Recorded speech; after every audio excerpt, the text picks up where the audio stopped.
10 сынып информатика пәні. Номері 2 сабақ. Сабақтың тақырыбы ақпараттық қауіпсіздік. Сабақтың мақсаты ақпараттық қауіпсіздік, құпиялылық, қолжетімділік және тұтастық терминдерінің мағынасын түсіну. Ақпараттық қауіпсіздік дегеніміз ақпараттың бұрмалануы немесе жоғалуы салдарынан қолданушыға орны толмас зиян келтіретін кез келген әрекеттерден ақпаратты қорғау болып табылады. Ақпарат құпиялылығын, қолжетімділігін, тұтастығын сақтаудың маңызы неде? Неліктен компьютерлік желілердегі ақпарат қауіпсіздігі дербес компьютердегімен салыстырғанда төмен болады? Енді ақпараттың қауіпсіздігі туралы бейнежазба көрелік.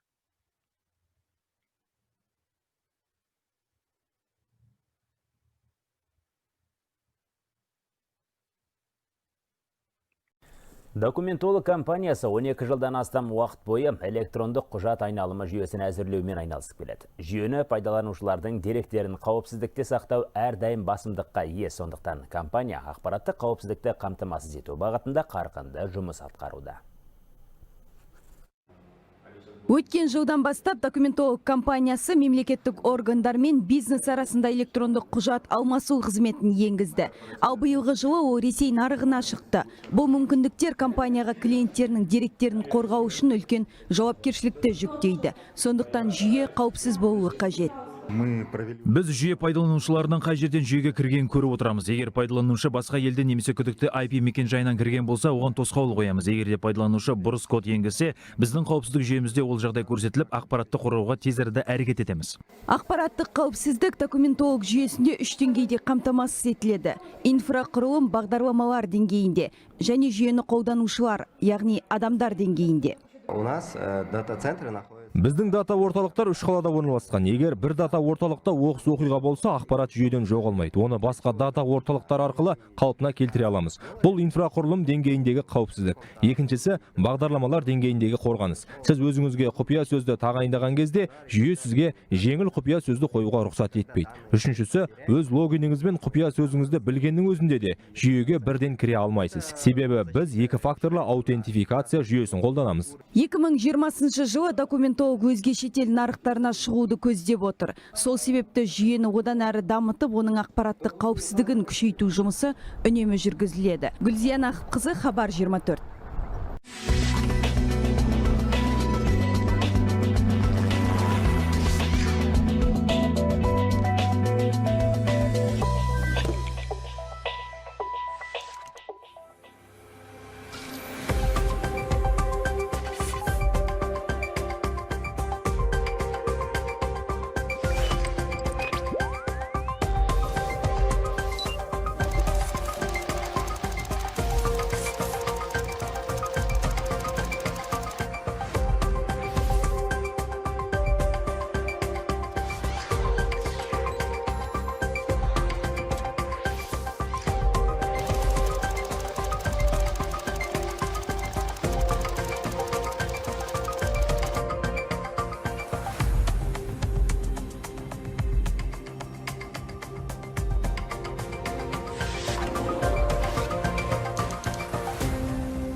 Қазақстандағы ақпараттық қауіпсіздік ұлттық қауіпсіздіктің ажырамас бөлігі.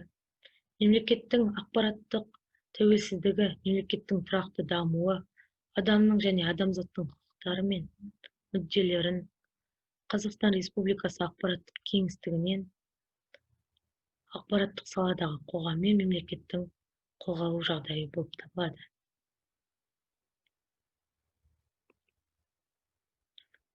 Енді кезекті оқушылар, ақпараттық қауіпсіздікті қамтамасыз ететін объектілерді анықтаңыздар.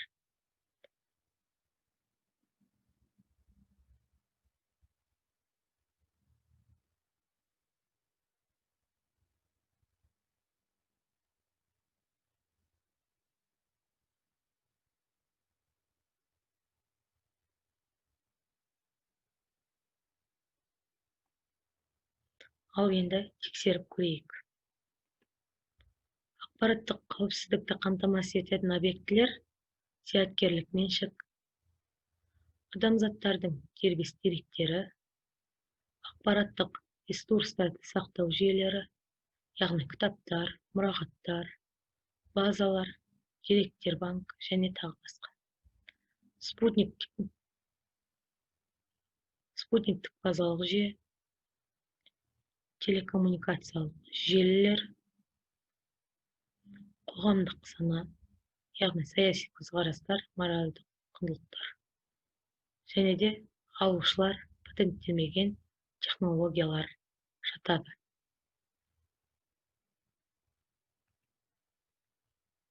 Ақпараттық қауіпсіздік қауіптері бұл ақпаратты қорғау жағдайының бұзылуына әкелуі мүмкін әртүрлі әрекеттер. Ақпарат объектілерінің қасиеттері олар құпиялылығы, қолжетімділігі және де тұтастығы.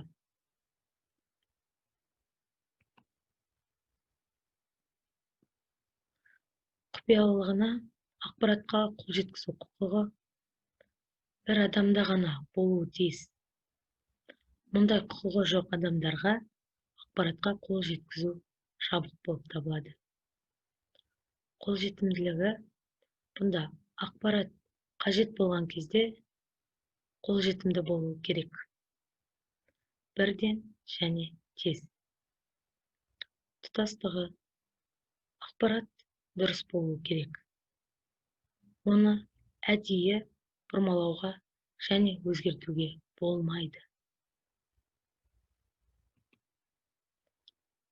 Ақпараттың құпиялылық қауіптері олар қызметтік ақпаратқа рұқсатсыз қол жеткізу, байланыс арналары арқылы берілетін деректерді ұстап қалу, дербес деректерді көшіру, ақпарат тасығыштарды ұрлау. Қолжетімділік қауіптері деректерге қолжетімділікті рұқсатсыз шектеу немесе бұғаттау, бағдарламалық және ақпараттық қамтамасыз етудің істен шығуы, деректер тасымалдаушыларының зақымдануы немесе бұзылуы. Тұтастық қауіптері деректерді рұқсатсыз түрлендіру немесе жойылуы, ақпараттардың ұрлануы, деректердің көшірілуі.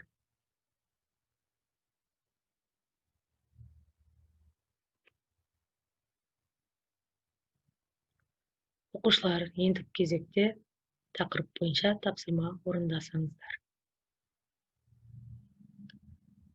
Ақпараттық қауіпсіздіктің бұзылуына келтірілген мысалдардың ақпарат объектілерінің қандай қасиеттеріне қауіп төнетінін анықтаңыздар.